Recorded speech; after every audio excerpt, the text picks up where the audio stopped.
নমস্কার বন্ধুগণ, আমাদের এই বংটিচ ইউটিউব চ্যানেলে তোমাদের প্রত্যেককেই স্বাগত জানাই। আজকের আমাদের এই ক্লাসটির টপিক হলো ন্যাশনাল স্পোর্টস অ্যাওয়ার্ড বা রাষ্ট্রীয় খেলরত্ন পুরস্কার 2023। সম্প্রতি রাষ্ট্রীয় খেলরত্ন পুরস্কার প্রদান করার কথা ঘোষণা করা হলো। কোন কোন ব্যক্তিত্বকে পুরস্কার প্রদান করা হবে সবার নাম ঘোষণা করা হয়েছে। তো ভীষণ ইম্পর্ট্যান্ট একটি ক্লাস, সমস্ত তথ্য বিস্তারিতভাবে আলোচনা করা হবে। প্রত্যেকেই তোমরা শেষ পর্যন্ত ক্লাসটির সঙ্গে যুক্ত থাকবে। দেখো, প্রথমে আমরা এখান থেকে কিছু গুরুত্বপূর্ণ তথ্য জেনে নেব। প্রথমে দেখো এখানে কি রয়েছে, সম্প্রতি এটা প্রদান করার কথা ঘোষণা করা হলো। তাহলে এটা কবে প্রদান করা হবে? এটা প্রদান করা হবে 9 জানুয়ারি 2024। এটা কোথায় প্রদান করা হবে? এটা প্রদান করা হবে রাষ্ট্রপতি ভবনে। এবং মনে রাখবে, রাষ্ট্রীয় খেলরত্ন পুরস্কার প্রদান করবেন আমাদের দেশের রাষ্ট্রপতি দ্রৌপদী মুর্মু। তিনি সমস্ত পুরস্কারগুলো প্রদান করবেন। এবার দেখো, যেটা ইম্পর্টেন্ট সেটা হচ্ছে ন্যাশনাল স্পোর্টস অ্যাওয়ার্ডে যে পুরস্কারগুলো প্রদান করা হয়, তো সেই সমস্ত পুরস্কারের নামগুলো আগে তোমাদের জানতে হবে। তো এখানে দেখো রয়েছে মেজর ধ্যানচাঁদ খেলরত্ন পুরস্কার, অর্জুন পুরস্কার, দ্রোণাচার্য পুরস্কার, আরও রয়েছে ধ্যানচাঁদ পুরস্কার, যেটা হচ্ছে লাইফ টাইম অ্যাচিভমেন্টের জন্য দেওয়া হয়। এছাড়াও হচ্ছে মৌলানা আবুল কালাম আজাদ ট্রফি, যেটা হচ্ছে টপ পারফর্মিং ইউনিভার্সিটিকে দেওয়া হয়, স্পোর্টস যে ইউনিভার্সিটিগুলো রয়েছে, ঠিক আছে। তো এগুলো হচ্ছে ইম্পর্টেন্ট, ভালো করে মনে রাখবে। এবার আমরা সমস্ত কিছু বিস্তারিতভাবে দেখব। তো প্রথম যেটা রয়েছে সেটা হচ্ছে মেজর ধ্যানচাঁদ খেলরত্ন পুরস্কার। এখানে তোমরা একটা প্রত্যেকেই কমেন্ট করে জানাও ন্যাশনাল স্পোর্টস ডে কবে সেলিব্রেট করা হয়, ঠিক আছে। এটা প্রত্যেকেই তোমরা কমেন্ট করে জানাও। দেখো, মেজর ধ্যানচাঁদ খেলরত্ন পুরস্কার এটি হলো ভারতের সর্বোচ্চ ক্রীড়া পুরস্কার। ইম্পর্টেন্ট, মনে রাখবে ভারতের সর্বোচ্চ ক্রীড়া পুরস্কার কোনটি? মেজর ধ্যানচাঁদ খেলরত্ন পুরস্কার, যেটার পূর্ব নাম ছিল রাজীব গান্ধী খেলরত্ন পুরস্কার। এই পুরস্কারে দেখো ক্যাশ প্রাইজ দেওয়া হয় 25 লক্ষ টাকা, ঠিক আছে। এবং মনে রাখবে প্রথম বিজেতা, এবং আমরা জানবো যে এই বছর কাকে কাকে দেওয়া হবে। তো প্রথম বিজেতা ছিলেন বিশ্বনাথন আনন্দ।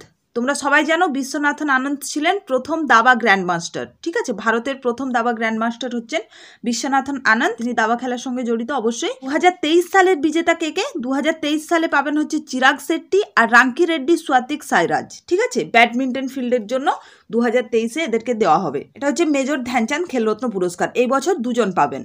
নেক্সট যেটা রয়েছে সেটা হচ্ছে অর্জুন পুরস্কার। অর্জুন পুরস্কার হচ্ছে এটি ভারতের দ্বিতীয় সর্বোচ্চ ক্রীড়া পুরস্কার। তাহলে সর্বোচ্চ ক্রীড়া পুরস্কার হচ্ছে মেজর ধ্যানচাঁদ খেলরত্ন পুরস্কার, দ্বিতীয় সর্বোচ্চ ক্রীড়া পুরস্কার হচ্ছে অর্জুন পুরস্কার। আচ্ছা, অর্জুন পুরস্কার প্রথম দেওয়া হয়েছিল 1961 সালে, ঠিক আছে। এবং এখানে ক্যাশ প্রাইজ কত থাকে? এখানে ক্যাশ প্রাইজ থাকে 15 লক্ষ টাকা। এইবারে দেখো এখানে যেটা ইম্পর্টেন্ট, ঠিক আছে, এই বছর অর্থাৎ 2023 সালে মোট 26 জনকে অর্জুন পুরস্কার প্রদান করা হবে, ঠিক আছে। তো আমরা 26 জনের নামও দেখবো, তোমরা পিডিএফটা কালেক্ট করবে, ঠিক আছে। সেখানে 26 জনের নাম আরো বিস্তারিতভাবে তোমরা পেয়ে যাবে, ঠিক আছে। দেখো, তো এখানে যে 26 জন রয়েছে তাদের নামগুলো আমরা দেখে নেব। দেখো, প্রথমেই রয়েছে অদিতি গোপীচাঁদ স্বামী, তীরন্দাজ।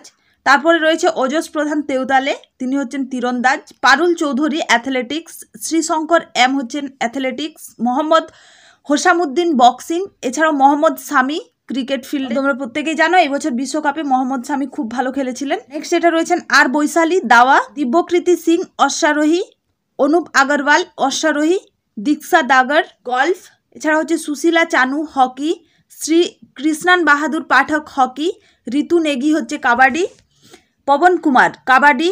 নেক্সট দেখো রয়েছেন পারভিন নাসরিন খোখো খেলার জন্য, মিসেস পিঙ্কি রয়েছেন লন বলার, এসা সিং রয়েছেন শুটিংয়ের জন্য, এছাড়া ঐশ্বরিয়া প্রতাপ সিং তোমার হচ্ছে শুটিংয়ের জন্য, এছাড়াও হচ্ছে হরিন্দন পাল সিং সিন্ধু স্কোয়াশ, আহিকা মুখার্জি টেবিল টেনিস, অ্যান্টিম হচ্ছেন কুস্তি, আর শ্রী সুশীল কুমার কুস্তি, এছাড়াও হচ্ছে নওরেম রসিবিন দেবী উসু খেলার জন্য। নেক্সট দেখো রয়েছেন শীতল দেবী প্যারা আর্চারি, এছাড়া হচ্ছে অজয় কুমার রেড্ডি ব্লাইন্ড ক্রিকেটের জন্য ওনাকে দেওয়া হয়েছে, এবং প্রাচী যাদব, ঠিক আছে, প্যারা ক্যানোয়িংয়ের জন্য দেওয়া হয়েছে। তো এই টোটাল 26 জনকে এই বছর অর্জুন পুরস্কার প্রদান করা হবে, ঠিক আছে। 26 জনের নাম মনে রাখবে, এবং নাম মনে রাখার জন্য অবশ্যই তোমাদেরকে পিডিএফটা কালেক্ট করতে হবে, ঠিক আছে।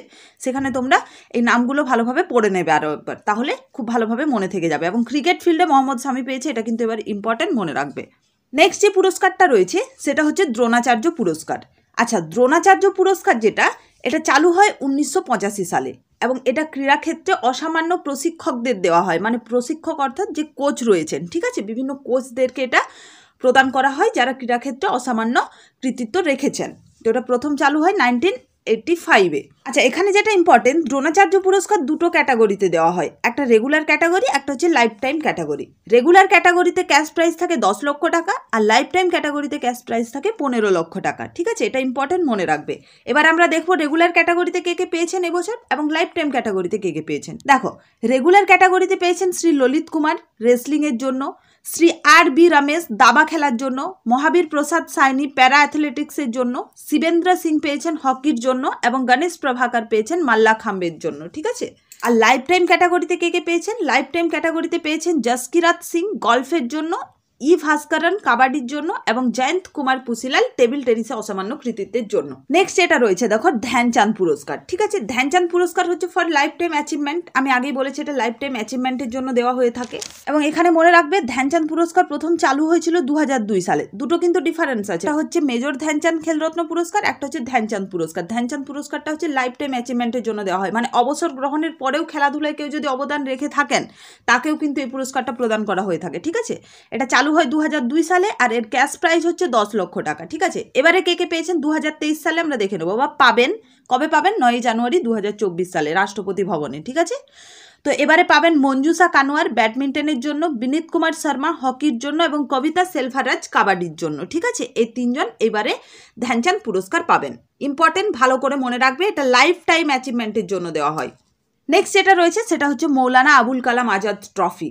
এটা আগেই বলেছি, বেস্ট পারফর্মিং ইউনিভার্সিটিকে দেওয়া হয়। স্পোর্টস ইউনিভার্সিটি যেগুলো রয়েছে সে বেস্ট পারফর্মিং ইউনিভার্সিটিগুলোকে এটা দেওয়া হয়ে থাকে। তাহলে এটা কোন ইউনিভার্সিটি এবারে পেয়েছে? এবারে পেয়েছে গুরু নানক দেব ইউনিভার্সিটি, যেটা কোথায় রয়েছে? অমৃতসরে। ভীষণ ইম্পর্টেন্ট, খুব ভালো করে এটা মনে রাখবে। ঠিক আছে, গুরু নানক দেব ইউনিভার্সিটি, অমৃতসর। এবার আমরা কিছু এখান থেকে এমসিকিউস দেখে নেবো। ঠিক আছে, তাহলে টপিকটা থেকে কেমন ধরনের প্রশ্ন আসতে পারে সেটাও তোমাদের আন্দাজ হয়ে যাবে। দেখো, এখানে প্রথম প্রশ্ন কি রয়েছে, ক্রিকেটে অসামান্য কৃতিত্বের জন্য কাকে অর্জুন পুরস্কার 2023-এ সম্মানিত করা হলো?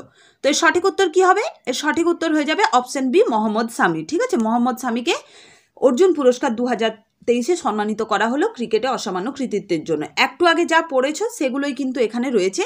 তো প্রত্যেকে উত্তরগুলো পারবে এবং প্রত্যেকে চেষ্টা করো কমেন্ট করে জানানোর। ঠিক আছে, নেক্সট কোশ্চেন এখানে কি রয়েছে দেখো, ঋতু নেগি কোন খেলার সাথে যুক্ত যাকে অর্জুন পুরস্কার 2023 প্রদান করা হলো?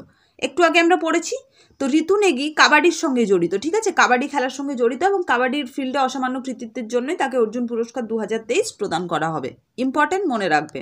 নেক্সট দেখো, নিম্নোক্ত কাকে মেজর ধ্যানচাঁদ খেলরত্ন পুরস্কার প্রদান করা হবে? এটাও ইম্পর্টেন্ট, মনে রাখবে। কি কি অপশন রয়েছে দেখো, ললিত কুমার, আর বৈশালী নাকি চিরাগ শেট্টি? কি হবে? এর সঠিক উত্তর হয়ে যাবে চিরাগ শেট্টি। ঠিক আছে, এবং আরেকজনকে প্রদান করা হচ্ছেন, তিনি হলেন রানকি রেড্ডি স্বাতিক সাইরাজ, ব্যাডমিন্টন ফিল্ডের জন্য। আমি একটু আগে বলেছি।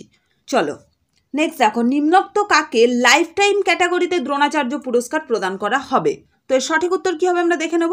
এর সঠিক উত্তর হয়ে যাবে অপশন বি, জয়ন্ত কুমার পুসিলালকে। আচ্ছা, এবার তোমরা কমেন্ট করে জানাবে কোন ইউনিভার্সিটিকে মৌলানা আবুল কালাম আজাদ পুরস্কার প্রদান করা হবে। অপশনগুলো দেখে নাও কি কি রয়েছে, Swarnim Gujarat sports university, Manipur national sports university নাকি গুরু নানক দেব ইউনিভার্সিটি। এটা তোমাদের জন্য প্রশ্ন, তোমরা প্রত্যেকেই এটা কমেন্ট করে জানাও। এবং আজকের এই ক্লাসটা তোমাদের কেমন লাগলো প্রত্যেকেই কমেন্টে জানিও। খুব সংক্ষেপে ন্যাশনাল স্পোর্টস অ্যাওয়ার্ড থেকে প্রায় সমস্ত তথ্য আমি আলোচনা করার চেষ্টা করেছি যাতে তোমাদের পরীক্ষায় মনে রাখতে সুবিধা হয়। ঠিক আছে, তো ক্লাসটার পিডিএফ প্রত্যেকে আমাদের টেলিগ্রাম চ্যানেল থেকে কালেক্ট করবে এবং পিডিএফ কালেক্ট করে কিন্তু পরীক্ষার আগে অবশ্যই নামগুলো একবার পড়ে নেবে। ঠিক আছে, এখান থেকে প্রশ্ন কিন্তু পরীক্ষায় আসবে। এটা আপকামিং সমস্ত পরীক্ষার জন্য একটা ইম্পর্টেন্ট টপিক। ক্লাসগুলো কেমন লাগছে প্রত্যেকেই কমেন্টে জানিও। কারো যদি কোনো টপিক নিয়ে কোনো রকম প্রবলেম থাকে বা কিছু অসুবিধা থাকে তো তোমরা টপিকটাও আমাকে কমেন্টে জানাতে পারো। সেই টপিকটার ওপর আমি বিস্তারিতভাবে তোমাদের জন্য ক্লাস করিয়ে দেবো। ঠিক আছে, এবং ভালো লাগলে অবশ্যই লাইক করবে। চ্যানেলে কেউ নতুন হয়ে থাকলে চ্যানেলটিকে সাবস্ক্রাইব করে নেবে।